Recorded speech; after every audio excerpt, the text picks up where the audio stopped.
everything. The best country songs fit on a T-shirt. You know what I'm saying? Like the hook of the song, like in some ways, not always, but that sort of idea of it's like punchline payoff, and it's definitely kin to stand up. A little bit. It really is. Punchy, I mean, I think in every art form, punchy is better. You know, I think the problem more artists have than any other problem is they do not know how to be their own editor. Yeah, they do not know how to kill their children. Yeah. You have to kill your children. I'm sure when you make a record and there's 12 cuts on it, I'm sure you made more, right? For sure. In fact, and you threw some away. I'm neck deep right now in that, like trying to figure out what's on this next album. I think I have it figured out, but it's still a matter of, does it fit the vision? And you really want to make sure with what you're doing that, like, I never like to do albums that are just like, these are the songs that I wrote during this time period, and some of them don't fit the theme. Like, I feel like it's always got to have a little bit of a through line. Because a great song, well, you can wait. You could wait an album or two if it doesn't fit stylistically where you're headed. And I think, but I'm a dinosaur because I still care about that. Right now, it's song at a time. You are, but I'm a dinosaur too. I like the album format, you know. Me too. And like, there's probably, you know, I would say maybe 100 albums in my entire collection, and I'm a meticulous curator of.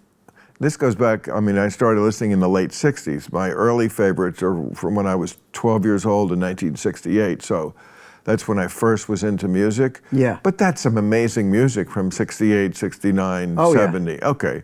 So, and then the 70s, 80s, 90s, I feel like the DJ in my car. Right. The greatest hits of today. But of all the decades, there's maybe 100 albums where I would say the album is good all the way through. Yeah. As opposed to like, oh, and that's why I love the old iPod, because I like to like take just the songs I like. Right. Like I still like download albums because I feel like people should get paid. I don't want to, you know. I agree.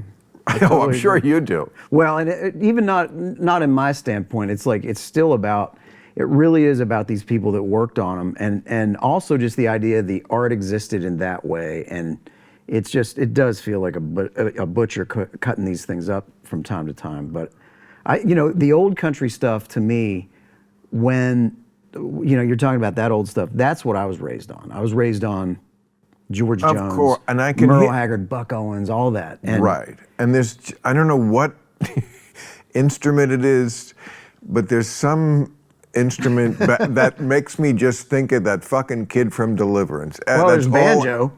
There's always, he was playing a banjo. And banjo, fiddle, there's something else, and it's just kind of whiny. I know which one you're talking about, and my steel guitar player is gonna crack up because it's steel guitar. And all I can see is that fucking kid sitting on the porch, carving his name in his feet, you know. Well, in the sense of the steel guitar, it's funny, every time we make these jokes, like anytime in sound check, I'll literally do this. I'll say, "What is that?" Hey, thanks for watching the clip. Hit the subscribe button now so you never miss out on our Club Random content that's posted daily.